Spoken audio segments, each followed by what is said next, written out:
Bonjour à toutes et à tous, j'espère que vous allez bien. Aujourd'hui, on va apprendre à modéliser ce trombone à papier en 3D sur Blender. C'est parti. Donc on se retrouve sur Blender et comme d'habitude, on va appuyer sur A pour tout sélectionner. X pour ouvrir le menu Delete, on vient cliquer sur Delete pour supprimer dans l'ensemble de nos éléments. Numpad 1 pour se mettre en vue de face. Et je vais faire un Shift A pour ouvrir le menu Add et je vais chercher une image de référence.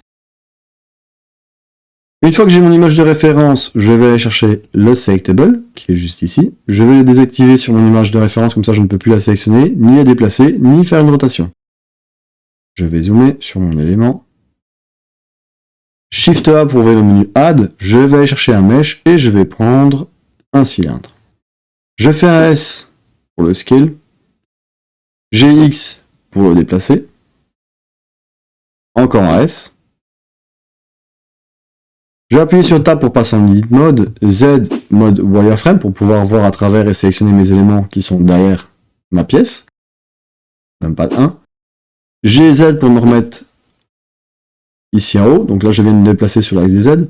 Je fais pareil pour en dessous, GZ, je viens de me déplacer. Et pour faire l'arrondi ici de mon trombone, je ne vais pas faire que des extrudes, je vais utiliser un outil qui s'appelle le Spin, qui est juste ici. Alors par défaut, il se trouve sur l'axe des Z et on va pas travailler sur l'axe des Z, on va travailler sur l'axe des Y. Donc pour modifier ça, on a notre petit menu qui apparaît ici au-dessus.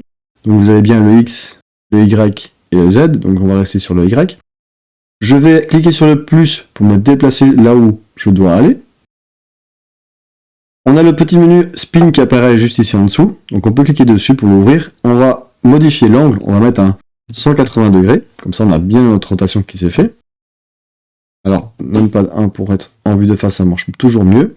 On va se déplacer grâce aux flèches, ou alors on peut se déplacer ici grâce à notre menu. Et là, on a notre élément qui se déplace quand on modifie notre mesure.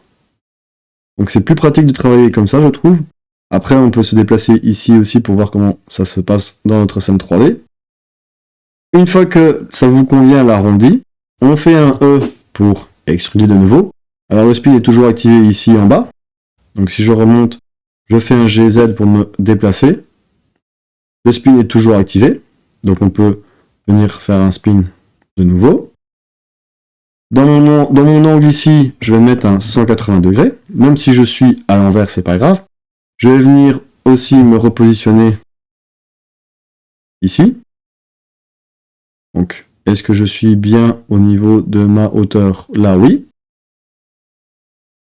Alors, je vais partir sur l'axe des X un tout petit peu. Alors, je vais exagérer pour ne pas me retrouver dans mon élément qui est là. Et l'arrondi est à l'envers, c'est pas grave. On a le petit axis ici. Le Y est à 1, on va le mettre en négatif. Et de nouveau, l'arrondi est inversé. On refait un E pour extruder. On se déplace, GZ. De nouveau, le spin est toujours activé. Je vais faire un petit clic sur le plus. Je vais me mettre comme ceci. Angle, c'est toujours un 180 degrés. On peut venir repositionner grâce à la flèche. Alors, par sécurité, moi je vais le déplacer comme ça pour essayer de me remettre au même niveau. Hop, la flèche pour me déplacer ici. Et je fais un E pour extruder. GZ pour venir me repositionner ici. Je vais prendre le Select Box qui est juste ici, comme ça je me débarrasse du spin qui était ici. Je me déplace. Z solide. 3 pour sélectionner les faces. Je vais sélectionner les faces de mon trombone qui sont ici et je vais faire un I pour insérer une face dans une face existante. Encore un I. 2 pour sélectionner les edges. Je vais désactiver mon image de référence, j'en ai plus besoin. Je vais sélectionner un edge, je vais faire un Alt enfoncé ou Option pour sélectionner l'ensemble de mes edges. Et je vais faire un CTRL B ou Command B pour faire mon bevel. Avec la molette de la souris, je viens rajouter un segment pour bien marquer mon élément. Je recommence là-bas. Alt ou Option pour sélectionner l'ensemble des edges. CTRL B. Comme ça, j'ai de nouveau bien arrondi mon trombone.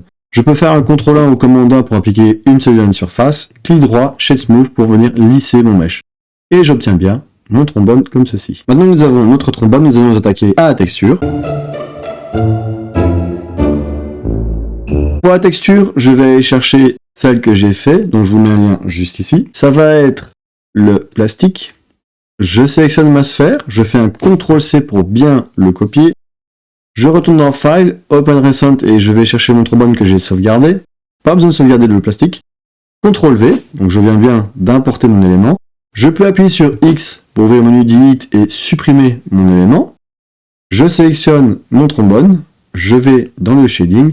Et si je clique sur le pictogramme qui est juste ici, qui ressemble à une sphère, j'ai bien mon matériel plastique qui a été importé ici. Et si je veux changer la couleur de mon trombone, je peux le mettre ici en rouge si je le souhaite. Donc voilà, je viens de terminer notre trombone à papier en 3D sur Blender. J'espère que la vidéo vous aura plu. N'hésitez pas à dire ce que vous en pensez en commentaire. Comme d'habitude, je vous mettrai le lien de téléchargement en commentaire. Et je vous dis à la prochaine. Ciao!